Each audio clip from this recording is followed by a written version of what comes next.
la Pascua, gracias por estar con nosotros en esta mañana. Nos da mucho gusto que decidas pasar el día de la Pascua aquí celebrando la resurrección de Jesucristo juntos. Esta mañana vamos a empezar una nueva serie intitulada Renuncia y vamos a estar en Jonás capítulo 1. Ahora el título es Renuncia porque estamos leyendo acerca de un hombre llamado Jonás, quien Dios le ordenó que hiciera algo y Jonás dijo que no. Pero la renuncia del libro no es la renuncia de Jonás a hacer algo que se le había dicho que tenía que hacer. Pero la gran renuncia de este libro es la renuncia de Dios a abandonar la creación.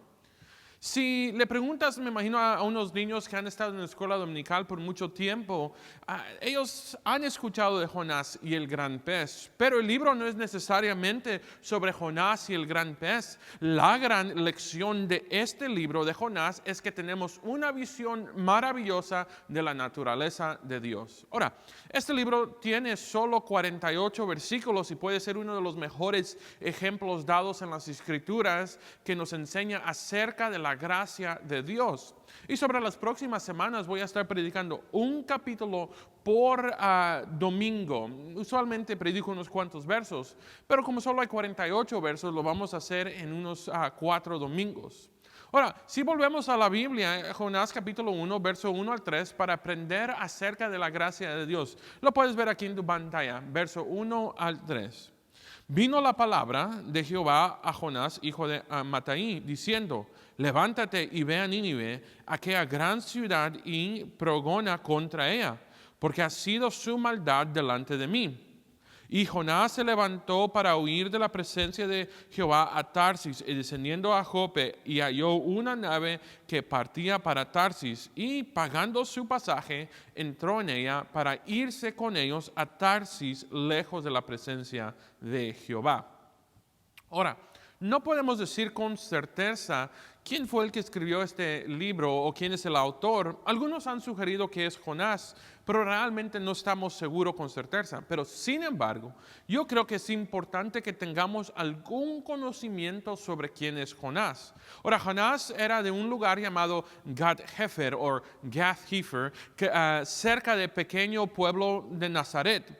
Y aprendemos en Segunda de Reyes, capítulo 14, que Jonás fue el profeta de Israel bajo el rey Jeroboam el segundo, en la primera mitad del siglo 8 antes de Cristo. Y Jeroboam era un general. De hecho, se nos dice en Segunda de Reyes, capítulo 14, que Jonás profetizó que Jeroboam restauraría fronteras de Israel. ¿Y sabes qué? Sí lo hizo. El rey recuperó una cantidad considerable del territorio que había sido ocupado por fuerzas enemigas de años anteriores. Y Jeroboam el segundo fue responsable de hacer que la nación fuera militantemente segura. Ahora, tenemos que comprender esto, que Jonás estaba profetizando durante un tiempo de gran éxito y prosperidad dentro de la nación de Israel. A decir que todo iba muy bien, él está en un tiempo bien, el país está tranquilo, hay paz, hay celebración. Y en medio de eso, Dios le dice a Jonás en el versículo 2 que deje a Israel y donde hay éxito y vaya a Nínive. Ahora, Nínive era una ciudad asiria que estaba en la orilla oriental del río Tigris y un poco, déjeme darle un poco de historia que creo que es útil. En el año 826 estalló una rebelión en Asiria que causó que el imperio declinara significativamente durante el periodo de 70 años. Ahora, al leer acerca de los tratos de Jonás con Nínive, es importante reconocer que los asirios no eran fuertes cuando él era profeta. Pasarían por lo menos unos 30 años antes que los asirios pasaran a su estatus de élite una vez más. Pero había todo tipo de razones para que Israel despreciara a los asirios. Los asirios descubrieron la utilidad de la intimidación en sus conquistas militares. Tenían la reputación grande de ser oponentes militares un poco brutal o sin freno, si lo puedo decir de esa manera. Si eso no fuera suficiente, la nación de israelita misma tenía una larga historia de hacer pagos a los asirios, pagos financieramente.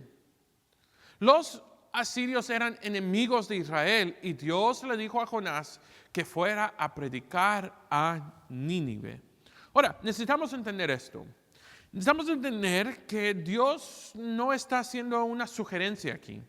Dios no le dice a Jonás, oye Jonás, mira, ya sé que estás ocupado, ya sé que ahorita estás pasando un buen tiempo en Israel, pero por si causa o por una razón pases cerca de Nínive, ¿les puedes pasar a predicar un ratito? No.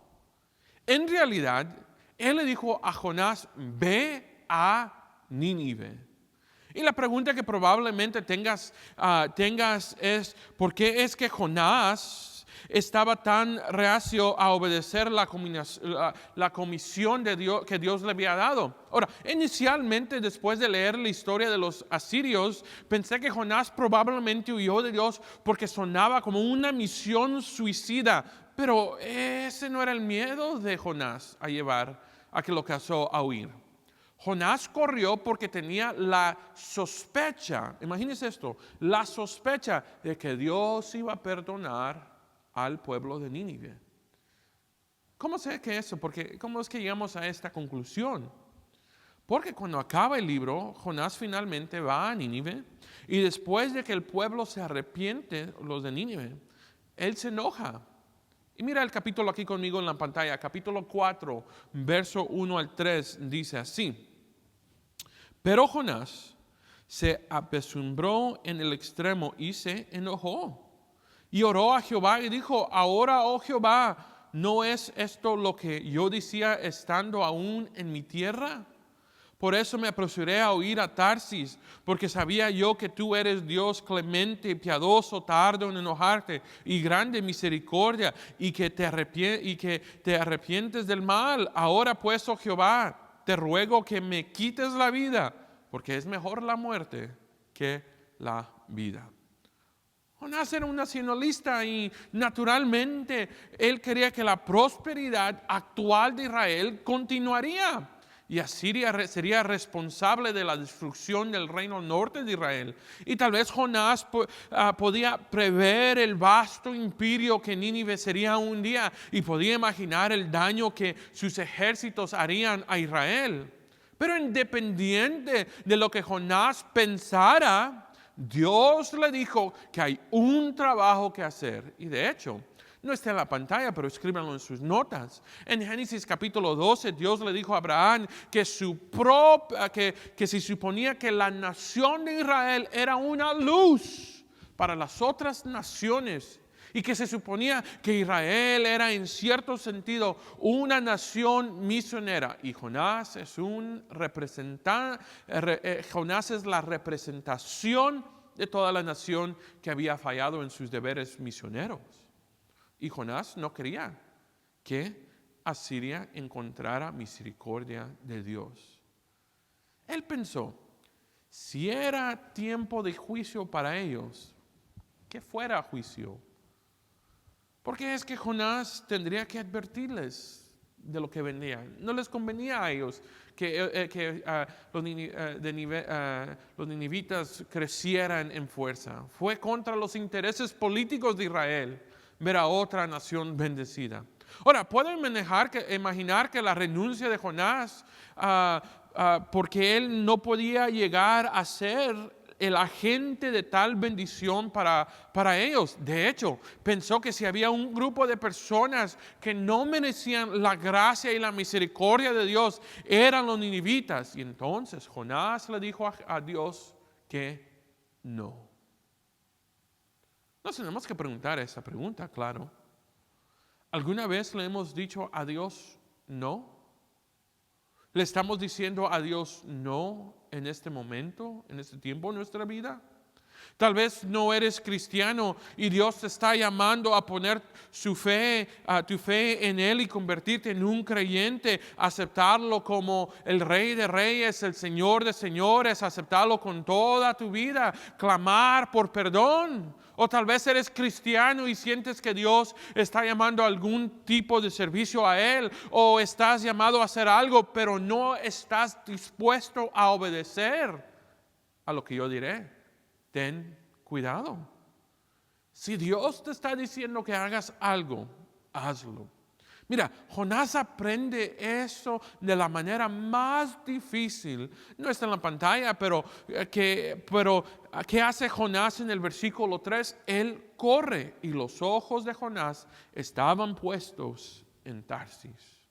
Tarsis estaba probablemente en algún lugar del norte de España, lo que significa que Jonás estaba preparado para emprender un viaje largo y peligroso, pero aparentemente para Jonás valía la pena. Él solo quería escapar para alejarse de Israel, pero más específicamente para alejarse de Dios. Ahora, tenemos que entender que Jonás bajó al puerto de Jope y se encontró con un barco que partía y lo que hizo se fue. Pero piensen esto. Dios le dijo a Jonás que vaya 500 millas al noreste a Nínive. Y Jonás va por el camino opuesto y sube un bote para ir 1000 millas al oeste. Ahora, la pregunta que tendría para Jonás es esta. ¿Por qué corriste, Jonás? Tal vez corrió porque su visión de Dios era demasiado pequeña. O tal vez creía que el poder de Dios estaba en alguna manera limitado a los 4 rincones de su propio país. O tal vez tenía un pensamiento cegado de que Dios no estaba a punto de alejarse demasiado de su templo. O tal vez él razonó, si me alejo de Israel, me alejo de Dios. Entonces huyó. O tal vez Jonás sabía que no podía correr, pero lo hizo de todos modos.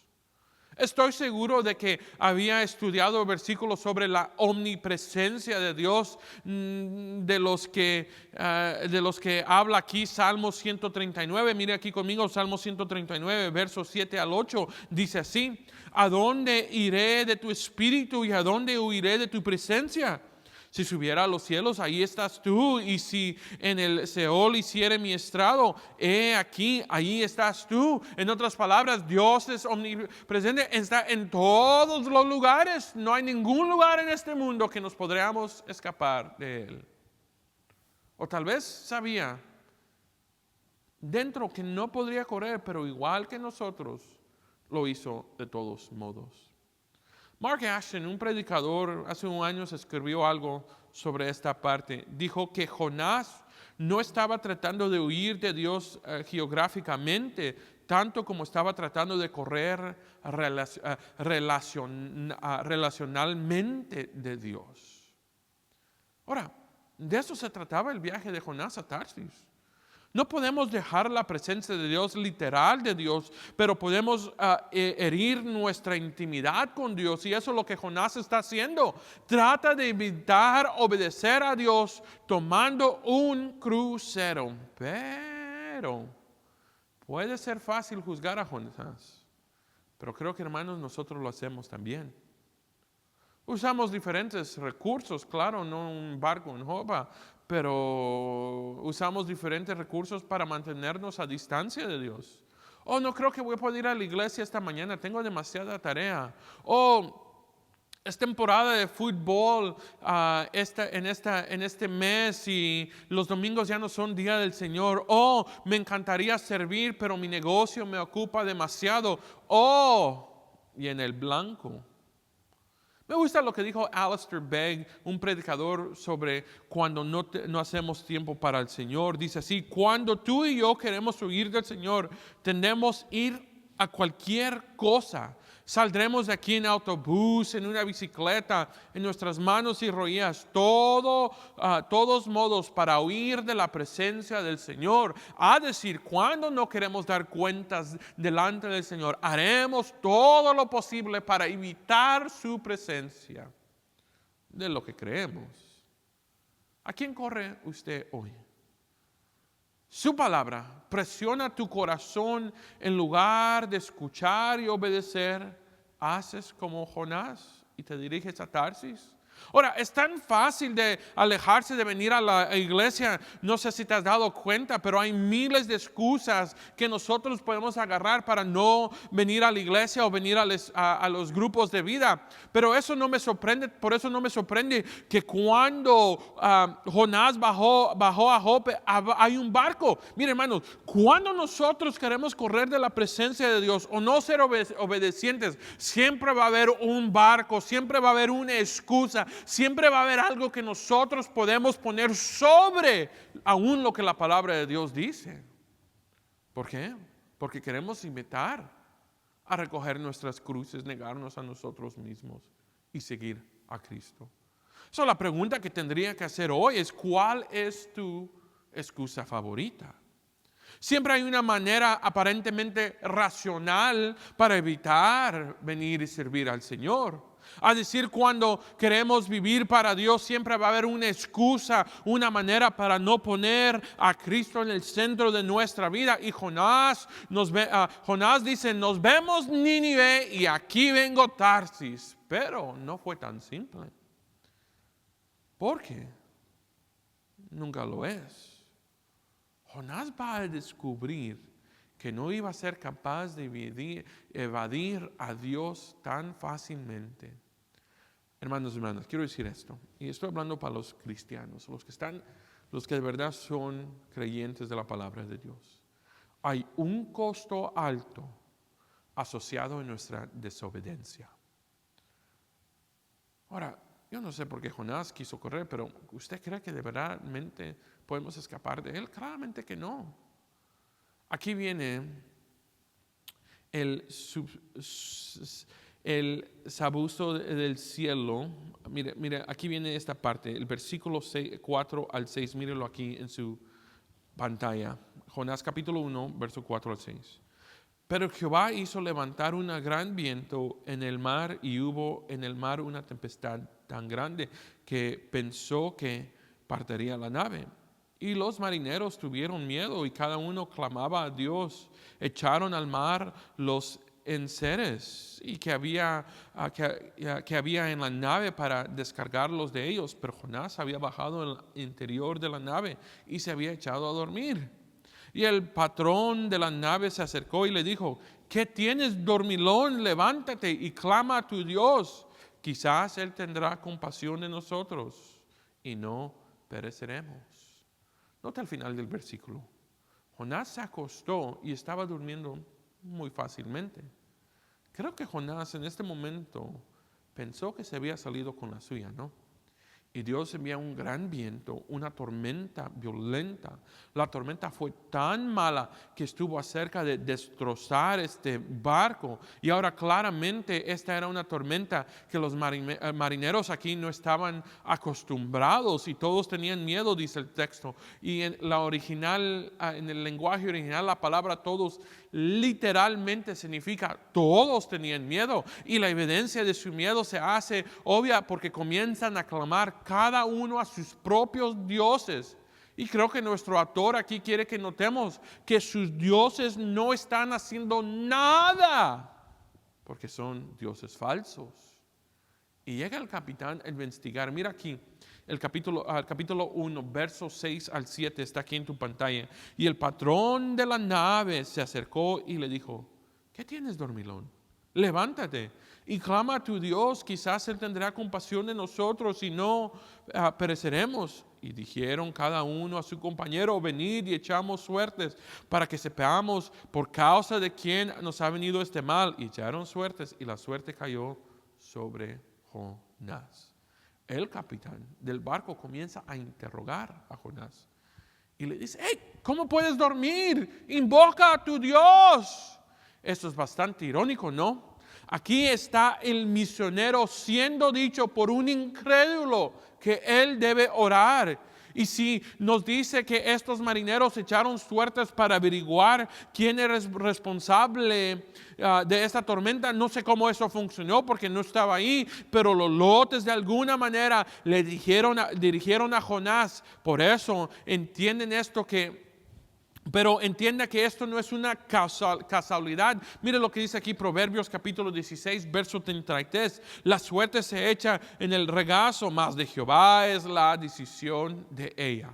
Dios no está excluido de su propia creación. Él es absolutamente soberano y hace que su suerte caiga sobre Jonás. Y los marineros, ¿qué es lo que hacen? Investigan. Mira aquí conmigo Jonás capítulo 1 verso 8 al 10 dice así: entonces le dijeron a ellos, declaranos ahora por qué nos ha venido este mal. ¿Qué oficio tienes y a dónde vienes? ¿Cuál es tu tierra y de qué pueblo eres? Y él les respondió, soy hebreo y temo a Jehová, Dios de los cielos, que hizo el mar y la tierra. Y aquellos hombres temieron sobremanera y le dijeron, ¿por qué has hecho esto? Porque ellos sabían que huía de la presencia de Jehová, pues él lo había declarado. Ahora, tienes que imaginar cuando todo eso está pasando, la tormenta todavía está moviendo el barco, me imagino que están gritando.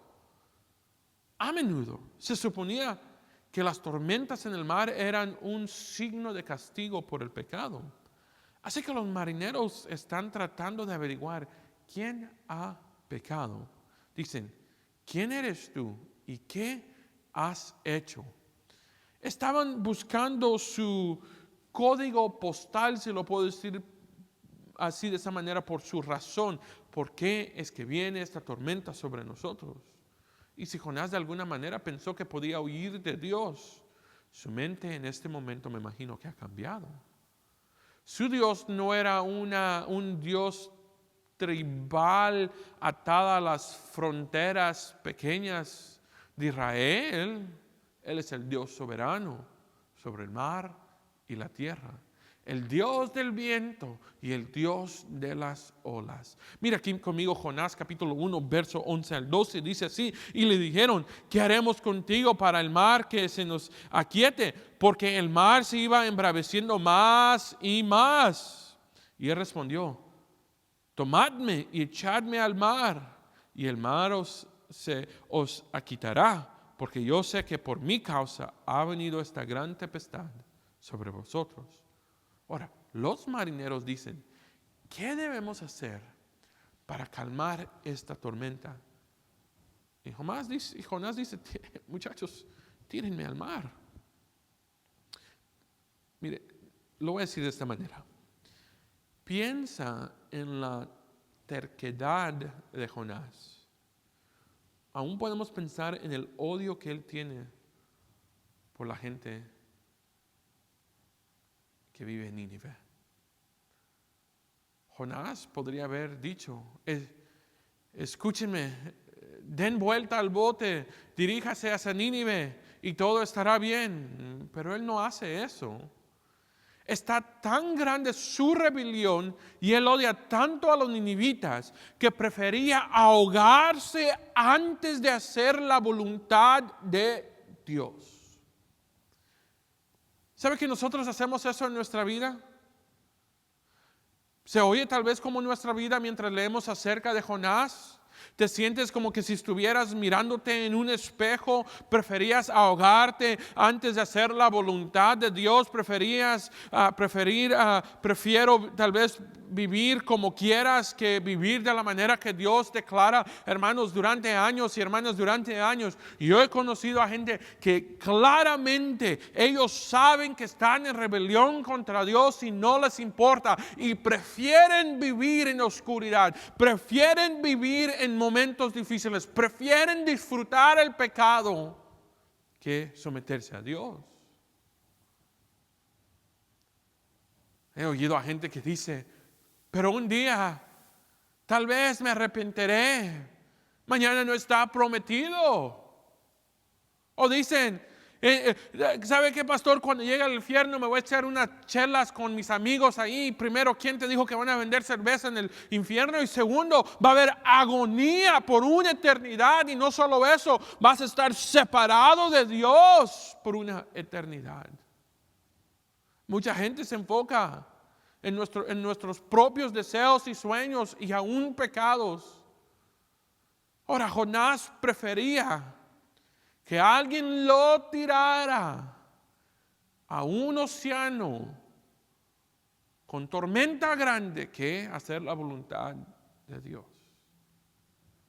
Mira lo que dice aquí a Jonás capítulo 1, verso 13 al 16, dice así: y aquellos hombres trabajaron para hacer volver a la nave a la tierra. Mire, trabajaron para hacer volver a la nave a la tierra, mas no pudieron porque el mar se iba embraveciendo más y más contra ellos. Entonces clamaron a Jehová y le dijeron: te rogamos ahora, Jehová, que no perezcamos nosotros por la vida de este hombre, ni ponga sobre nosotros la sangre inocente, porque tú, Jehová, has hecho como has querido. Y tomaron a Jonás y lo echaron al mar, y el mar se aquietó de su furor. Y también aquellos hombres a Jehová con gran temor le ofrecieron sacrificio a Jehová y hicieron votos. Así que los marineros hicieron todo lo posible para salvar la vida de Jonás, simplemente tratando de remar de regreso a la tierra. ¿No es interesante que estos marineros incrédulos se parezcan mucho más a Cristo que Jonás, que ni siquiera sean personas, y ellos ni son personas de fe? Pero ese es el problema, ¿no? Cuando te alejas de Dios, no hay límite para qué lejos puedas llegar. La tormenta se pone tan mal que finalmente gritan: Dios, por favor, no nos hagas responsables. Y arrojaron a Jonás por la borda y el mar se calmó. Creo que vamos aquí con el verso 17. Mira aquí Jonás capítulo 1, verso 17. Dice así: pero Jehová tenía preparado un gran pez que trasguese a Jonás, y estuvo Jonás en el vientre del pez 3 días y 3 noches. Aquí está mi primer punto esta mañana para nosotros. Podemos ver la evidencia de la gracia de Dios en su renuncia a abandonar sus siervos rebeldes. Mira cuán paciente es Dios con Jonás. En este punto Dios podría haber dicho: pues Jonás, ok, pues vete. No necesito que logres mi propósito. Vete a Tarsis, haz lo que quieras. Diviértete en tu crucero. Pero en cambio Él le da gracia.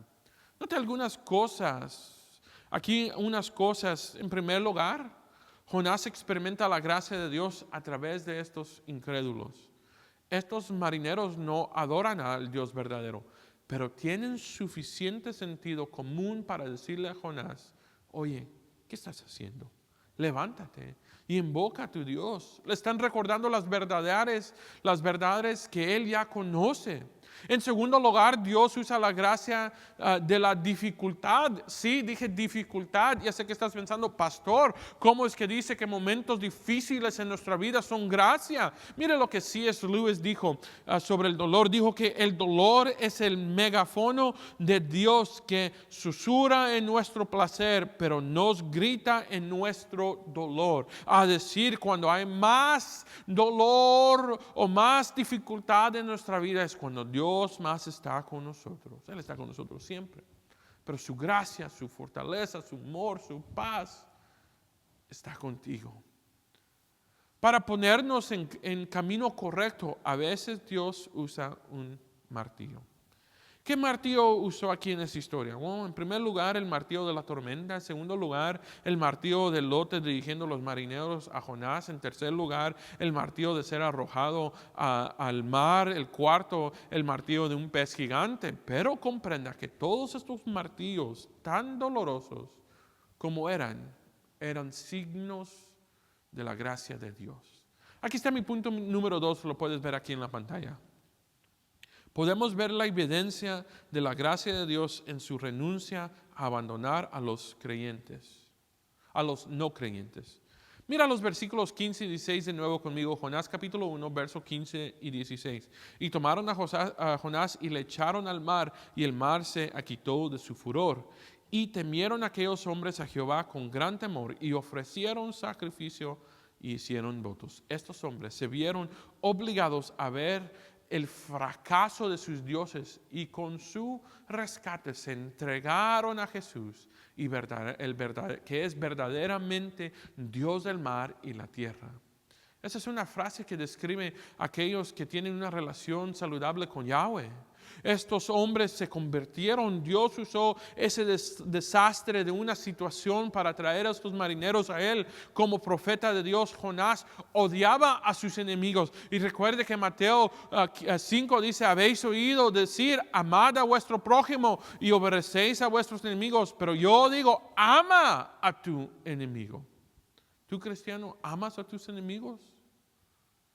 Tengo que preguntar esta mañana. Tenemos un Jonás en nosotros, si lo puedo decir de esta manera. Hermanos, a través de los años yo he oído a gente decir, yo no le voy a compartir el evangelio a mi padre, me abandonó. Yo no voy a compartir el evangelio a ese hombre o a esa mujer que causó mucho dolor en nuestra vida. Yo no les voy a compartir el evangelio. Se merecen el infierno y que vivan en el infierno por una eternidad por todo el dolor que ha causado a nosotros. Hermanos, hay que tener cuidado. La gracia del perdón de Dios también es para ellos también. Y finalmente, note cómo Dios está dispuesto a poner a Jonás en un pez para salvar a todo un pueblo. Mira aquí conmigo Jonás capítulo 1, verso 2. Dice, levántate y ve a Nínive, aquella gran ciudad, pregona contra ella, porque ha subido su maldad delante de mí. ¿Sabías que Dios está dispuesto a poner a otros a través de un pez para que su voluntad sea hecha? Y puedes decir, pero ¿cómo es que un Dios tan amoroso puso a Jonás para alcanzar a una gente que no se lo merecía? Hermanos, hermanas, es lo mismo que hizo con Jesús. Dios amó tanto al mundo que mandó a su Hijo a morir en una cruz para salvar a un pueblo malvado también. Entonces, ¿cómo no podemos nosotros compartir el mensaje de juicio, arrepentimiento y perdón si Cristo está tan dispuesto para compartir este mensaje con nosotros? Ahora es Pascua. Gente alrededor del mundo tal vez se fue en vacaciones, tal vez no les importa el significado. En ciertos países, gente ahorita esa semana está caminando en sus rodillas, pegándose con látigos, tratando de pagar un pago que Cristo ya pagó. La realidad es que Cristo murió en la cruz para que tú y yo podamos tener vida. Y nuestro trabajo como cristianos es ir y compartir el mensaje salvador de Cristo. Inclinemos nuestros rostros esta mañana. Señor, venimos delante de ti y te damos gracias que tú eres maravilloso. Señor, te damos gracias y no hay palabras para decir cuántas gracias te damos por morir en esa cruz por nosotros. Señor, pero no solo moriste en la cruz por nosotros, ya has resucitado, Señor, y sabemos que un día vas a regresar de nuevo. Señor, entregamos nuestras vidas, nuestros corazones, nuestras peticiones. Señor, ayuda a que Valley Baptist Church, como una iglesia entera, inglés, filipino, arameo y español, sea una iglesia que te honre siempre. En nombre de Cristo Jesús. Amén y amén.